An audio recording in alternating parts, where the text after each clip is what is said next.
need to find creative ways of breaking that down. Yeah. And, that happened. And I don't know why they didn't stay that way. So it happened. Let's finalize this game, guys, because we got a bigger game to talk about that happened today. Going into this match, I think all of us thought we were going to win this match. Oh, yeah. Win it. Having a 0-0 tie, though, is a downer. And it's funny to say that in our third year, because in the previous 2 years, a 0-0 tie would have been like, well, that's okay. Well, and that's not something that that's not something that the Loons would normally do, is draw a game. Normally they would get a result one way or the other, good or bad, win or lose. But I mean, in the last 2 years, Dave, if we got a 0-0 tie against a team, I think we'd be happy about that. Even a team worse than us. Team worse than us? Yeah. But last Saturday's game, I was pissed off after the game. Oh, yeah. Because we lost out on 3 points. Yeah, it was funny. I went upstairs, and I talked Sarah's ear off. And About the game? I could just tell. She was just, eyes rolling. She didn't give a shit? Yeah, because, the kids are in bed, and she's trying to just, relax. And here I am just talking to her over and over about, bitching about the left side, complaining that all we did was attack the wings, and the wings aren't going to work. And she's just seriously, shut up. I couldn't help it. Save it for the podcast. But I couldn't help it because I was upset. I kind of lean, I kind of lean in your direction, David. You have to be disappointed this year in your number 3. You have to be disappointed. You're playing Vancouver Whitecaps team that's sitting dead last in the Western Conference. Yeah, I could handle a 1-1 draw, say, against Colorado.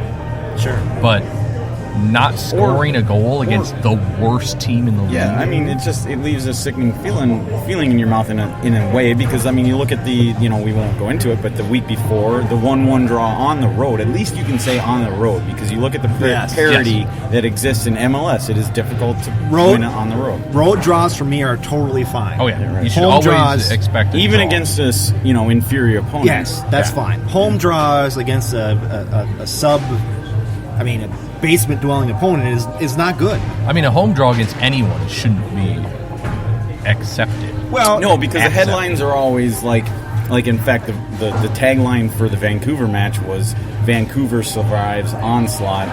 Yeah, to salvage a point, and which that's what they did. No, it wasn't Minnesota earning the point; it was Vancouver salvaging the point. Yeah, exactly. That's what it comes down to. And so with that, you brought up the possession.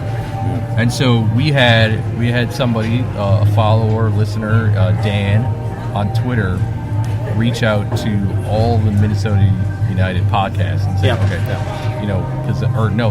take that back. That was something else. They reached out to us. He reached out to us specifically to ask us about this, because I have been talking about our possession game and how when we have possession, we don't play well. Yeah. So I went and dug into the games and kind of figured out what we did with and without possession. Games where we had 50% or better, we were 4-3-2. We had 17 goals, allowed 12. We had 144 shots, allowed 41. Sounds okay. Doesn't sound it's not terrible. Great. No. So less than 50%.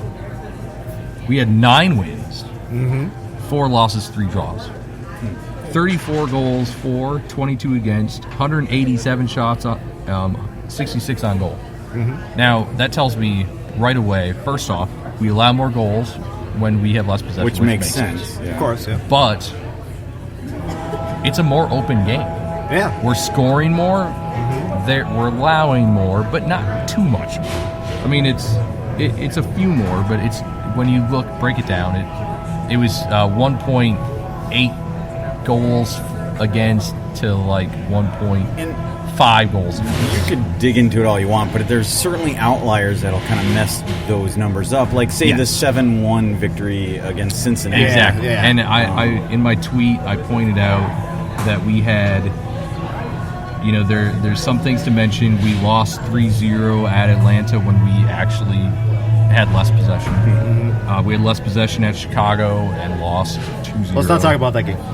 I mean, easily the two worst games. So what you're saying is some of the worst games we've had less possession and lost. And then you have Cincinnati, where we only had 37% possession. Oh, And we so that's won another 7-1. outlier. I was almost like, without looking at the numbers, I was almost assuming that Minnesota had the possession numbers in their favor, but no.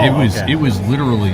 I mean, we got whooped in possession. Quickly, the problem with that game, though, is Cincinnati would get the ball, and they'd pass it a bunch of times, and then they'd give it up, and then we'd score a goal. And Cincinnati, to be fair, nearly had the first goal in that game. They didn't, but they nearly did, so it didn't start out well. But yeah, so I mean, you look at it and you say, San Jose, we only averaged 39% possession against them both times, and they've probably been the team that's taken the brunt of us the most. Yeah. I mean, it's 6-1 so for their goals. It's almost like you could take those numbers and twist them any way you wanted to in order to make your point. But I think overall, from the eye test, it's almost like, the counterattacking lesser possession team has worked better. And I think it changes a little bit depending on your pieces. But for us, the pieces that we have, the counterattacking game works really well. We're not a hold, pass, we're and then not score. We are a team that gets a ball on a counterattack and we put it in the net, pretty much. And and that works for us now. It's something to be said. Some people may not like that style. I mean, Major League Soccer talking heads hate that style. Oh, they all hate it. I mean, they complain about it all you can possess the ball you want. We saw it today, and you can possess the ball you want, but if you're going to do back passes and then eventually turn it over, then what good did that do you? Exactly. It's meaningful possession is what you're looking for. And that's the thing, when you think about a possession team, like, I mean, let's go extreme and say Barcelona. Yeah. And the tiki-taka style that they play, they have meaningful possession. It's not like they have 65% of the ball and half of it's in the opponent's half. In their own half. They're constantly moving the ball around the box and they're trying to probe in and find something. We don't do that when we don't do it. And it's funny that we bring up kind of this counterattack thing, because the Minnesota Wild, when they first started, they were I think they were like a counterattack type of team. Everybody hated it. It was like zone trapping scheme in hockey. Everybody hated it because the offense would get down there and then they would have a kind of way to trap it and get the puck back out quick. Everybody hated it, but it worked. Right. It worked. Yeah, it's just it's kind of hard for me to understand, like comprehend, like, because like on paper you would think possession would equal success across the board, but it just doesn't, and it hasn't, as you pointed out with your numbers. And you look at other sports like football, you want possession. Oh, absolutely, that's the difference in the game. But yeah, you go to soccer and it starts skewing all over the place. And right now, with the pieces we have, we play much better without possession. Exactly. Let's roll into today's game. Yeah. Because I think possession... Dave, what was today's possession? Do you know?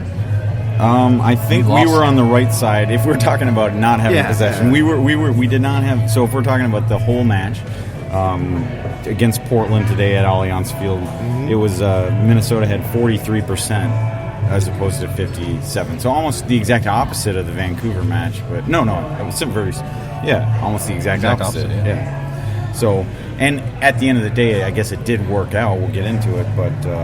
I don't know that it was the lack of possession that spelled the victory. Yeah, well, I don't think you could say that here.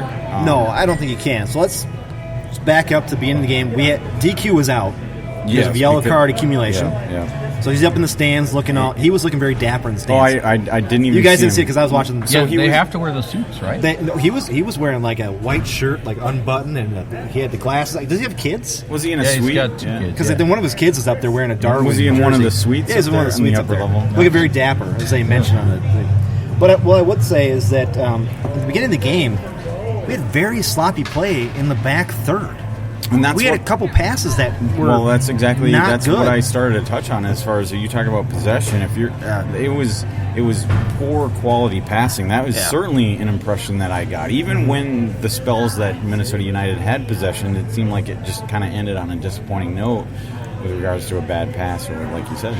But. There were a couple of times I think that what's his name on the defender?